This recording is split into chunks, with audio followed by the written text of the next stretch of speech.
Right, welcome guys. Highlander. Highlander. It's changed now. The movie was going to be released by Legendary, possibly alongside the likes of Warner Brothers. Well, now it's moved. It's gone to Amazon. Bloody Amazon, of all places. Really bad. I think this is a really bad move, actually. I don't have a lot of positivity about this. Not now it's gone to Amazon. Just because their track record's not great. Although, on balance, and this is important to say, the individual that was awful behind Amazon was Jennifer Solke. So maybe with her gone, things will move in the right direction. Maybe this is a sign of that. But I still don't think this is great. Bad times. I'd imagine this is because Legendary haven't managed to get it off the ground yet. Pretty certain it was Legendary or Lionsgate. One of the two. I think it was Legendary. And this will be because they just can't get it off the ground. So the rights probably would have lapsed. But because there's a team already attached to it, and they're midway developing it, maybe they have done some kind of deal. I don't know. But let's take a look, see this Deadline article. Please do hit subscribe if you're new here, or turn those bell notifications on if you haven't already. So, this dropped yesterday, quite late for me anyway. And Amazon UA Scott Stuber in final negotiations to land Highlander rights. Henry Cavill to star with Chad Stahelski directing. So it's the same thing. You know, it's the same movie.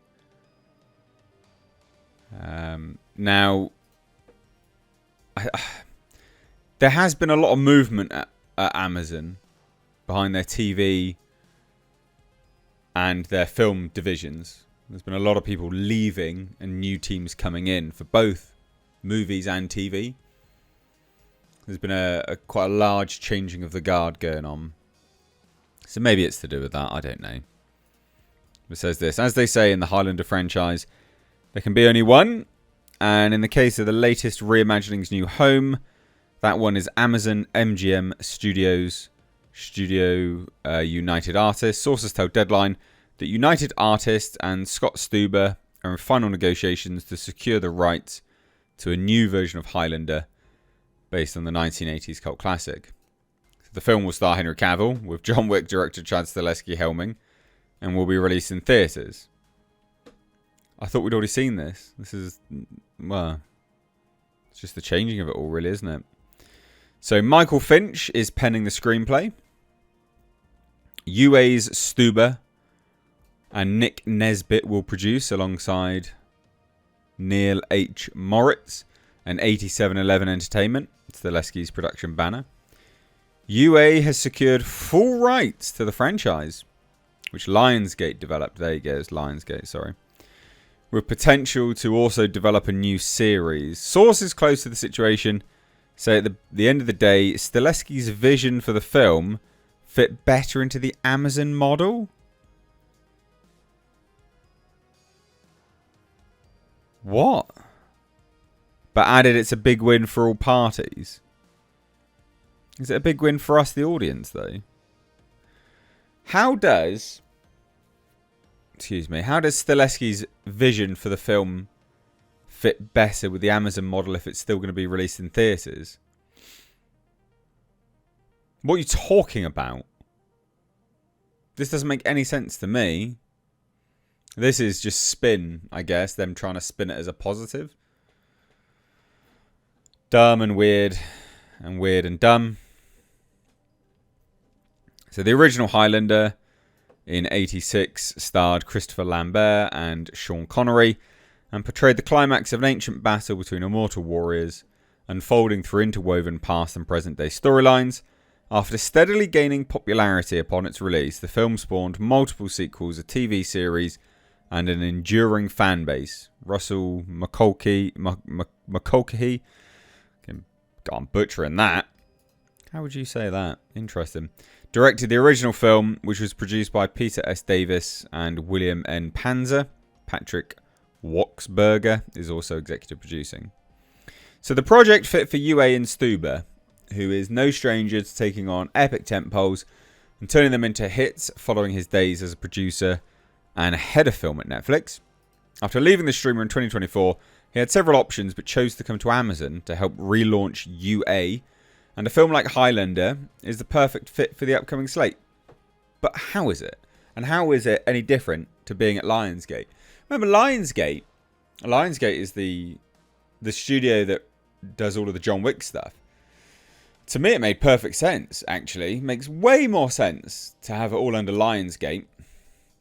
Stileski works with Lionsgate. He knows Lionsgate. Lionsgate works very well with Stileski because of John Wick, and it works great. I don't see what the difference. I don't get it. It's just a rights thing. But Amazon's a massive red flag for obvious reasons. And I don't know anything that Stileski's done that's been at Amazon. So how is this a win? Aside for a win from Amazon, because people are going to be like, oh yeah, I might go watch that on Amazon, I guess. Oh well. It's a reunion at Amazon MGM for Cavill, who is headlining Rawson Marshall Thurber's feature adaptation of the popular anime series Voltron. Cavill is also developing the Warhammer 40k franchise across all Amazon MGM productions.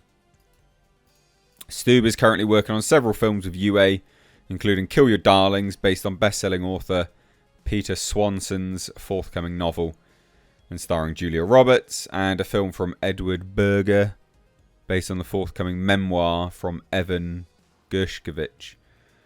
Other upcoming projects from Stuber, Del Toro's Frankenstein, which does actually look good, to be honest, so maybe he's good for that.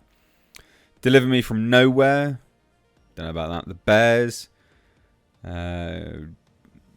yeah, okay. Yeah, I mean, this is meh, fine, I guess. What a weird thing, though. Lionsgate is circling the drain. They have two bankable franchises, John Wick and Hunger Games. Why in the world would they let Stileski and a new franchise go? Yep, exactly.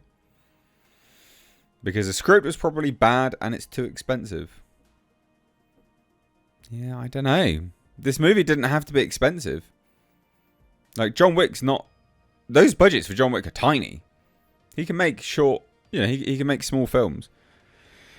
So what's Amazon's overarching vision for MGM and its core theatrical units? MGM Orion, and now UA, suppose AIP2, since they also recently relaunched it. Just kind of seems all over the place, yep.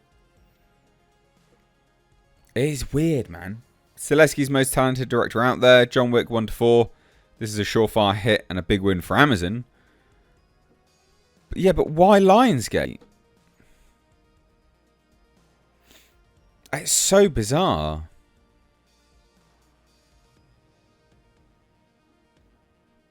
Yeah, very odd.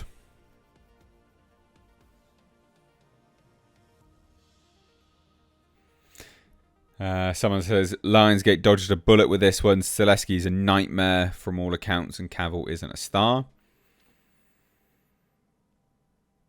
Not quite sure how Stileski's a nightmare.